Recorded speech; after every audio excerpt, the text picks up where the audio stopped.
इससे पूर्व के लेक्चर में हमने स्टडी किया इकोलॉजिकल पिरामिड्स के बारे में। हमने देखा कि पिरामिड ऑफ एनर्जी के अंतर्गत प्रोड्यूसर लेवल पर अत्यधिक एनर्जी होती है as compared to successive higher trophic levels.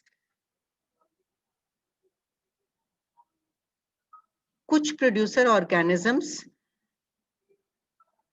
का जो बायोमास होता है वो कम होता है, पर जो टोटल एनर्जी जो वो एसिमुलेट कर पाते हैं और कंज्यूमर्स को जो वो पास करते हैं वो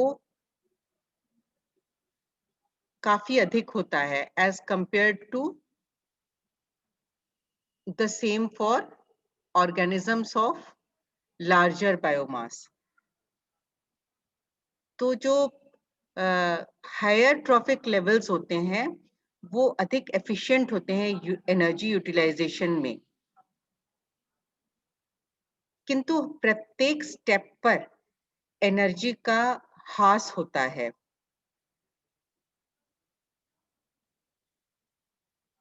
loss of energy by respiration ये भी बढ़ता चला जाता है lower to higher trophic states पर हम जैसे जैसे बढ़ते जाते हैं। तो हमने देखा कि इस एनर्जी फ्लो प्रोसेस के अंतर्गत दो बातें प्रमुख हैं। एक तो ये है कि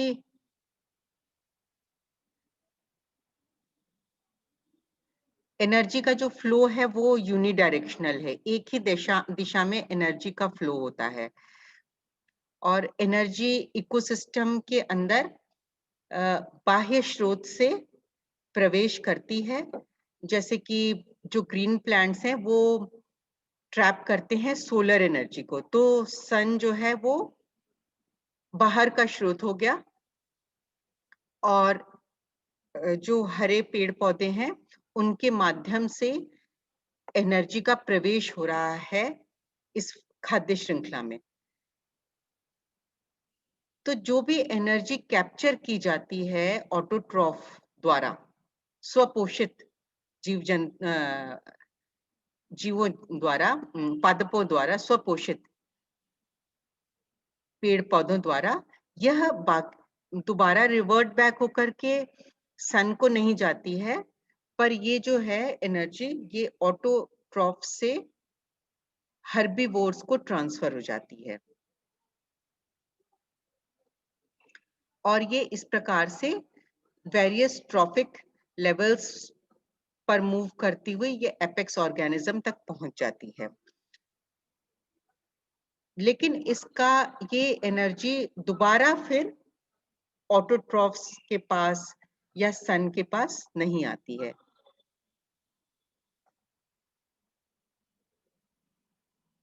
तो इस वजह से इस सिस्टम में यह आवश्यक है कि सूर्य से ऊर्जा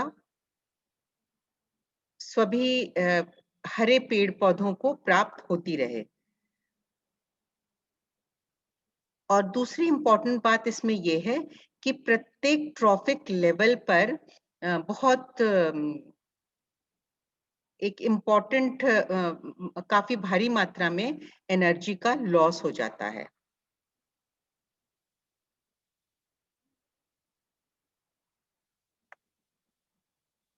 अब हम बात करेंगे प्रोडक्टिविटी के बारे में। The relationship between the amount of energy accumulated and the amount of energy utilized within one trophic level of food chain has an important bearing on how much energy from one trophic level passes on to the next trophic level in the food chain. The ratio of output of energy to input of energy is referred to as ecological efficiency. Efficiencies को हम major कर सकते हैं निम्न parameters की मदद से। Ingestion, यह इंडिकेट करता है द क्वांटिटी ऑफ फूड और energy taken by trophic level. इसे ही हम एक्सप्लॉयटेशन एफिशिएंसी भी कहते हैं assimilation indicates the amount of food absorbed, कितना अवशोषण हुआ, और and fixed into energy rich organic substances which are stored or combined with other molecules to build complex molecules such as protein, fats, etc. तो assimilation हम कहते हैं amount of food absorbed को, और जो absorb food होता है वो fix किया जाता है energy rich organic substances के रूप में, जो कि body में stored होते हैं. Respiration, which indicates the energy lost in metabolism. So now what is primary productivity? The fraction of fixed energy a trophic level passes on to the next trophic level is called production. जिस energy को एक trophic level next trophic level पर pass on होता है, पास करता है, उसे हम कहते हैं प्रोडक्शन. तो ग्रीन प्लांट्स फिक्स करते हैं सोलर एनर्जी को और उसे एक्यूमुलेट करते हैं ऑर्गेनिक फॉर्म्स में, और उसे हम केमिकल एनर्जी कहते हैं. Since it is the first and basic form of energy storage, the rate at which the energy accumulates in the green plants or producers is known as primary productivity. तो हमने पूर्व में देखा कि हर step पर energy का अत्यधिक loss होता है हर ट्रॉफिक लेवल पर, किंतु कुछ एनर्जी ट्रांसफर होता है एक ट्रॉफिक लेवल से नेक्स्ट ट्रॉफिक लेवल पर. तो ये जो फ्रैक्शन ऑफ फिक्स्ड एनर्जी है, वो जो एक ट्रॉफिक लेवल से दूसरे ट्रॉफिक लेवल को पास एक्चुअली हो जाता है, उसे ही हम प्रोडक्शन कहते हैं. So primary productivity is the rate at which energy is bound or organic material is created by photosynthesis per unit area of Earth's surface per unit time. It is most expressed as energy in calories. The amount of organic matter present at a given time per unit area is called standing crop or biomass, and as such productivity, which is a rate, is quite different from biomass or standing crop. The standing crop is usually expressed as dry weight in gram per meter square or kg per meter square. Primary productivity is the result of photosynthesis by green plants, including algae of different colors. तो primary productivity actually एक result है photosynthesis, जो कि photosynthesis प्रक्रिया का.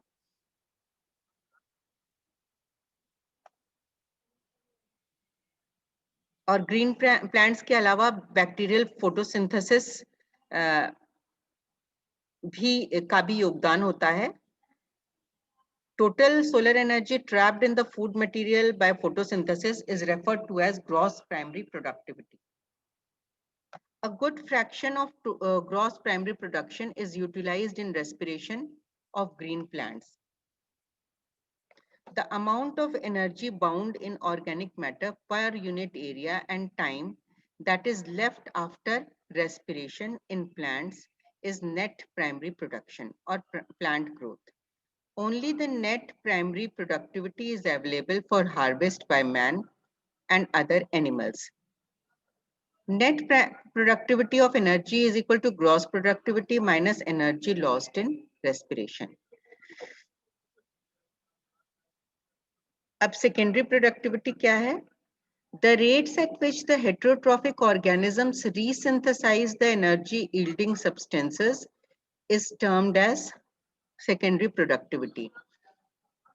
जिस rate पे heterotrophic organisms रीसिंथेसाइज करते हैं एनर्जी यील्डिंग सब्सटेंसेस को, उसे ही हम सेकेंडरी प्रोडक्टिविटी कहते हैं. Secondary productivities are the productivities of animals and saprobes in communities. The amount of energy stored in the tissues of consumers or heterotrophs is termed as net secondary production, and the total plant material ingested by herbivores is gross secondary production.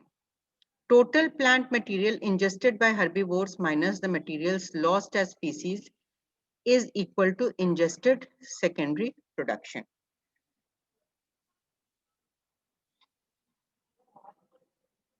तो हम ये important point है, the amount of energy stored in the tissues of consumers or heterotrophs is termed as net secondary production. Or total plant material ingested by herbivores is gross secondary production. Environmental factors affecting the production processes in an ecosystem. Solar radiation temperature, moisture, mineral nutrition, ये सारे जो factors हैं वो production को affect करते हैं ecosystem के अंदर. तो उनमें से है ये सोलर रेडिएशन है, मॉइस्चर नमी है, मिनरल न्यूट्रिशन है, बायोटिक एक्टिविटीज हैं, जैविक गतिविधियां, impact of human population, pollutions of different sorts, ionizing radiations like atomic explosions, etc.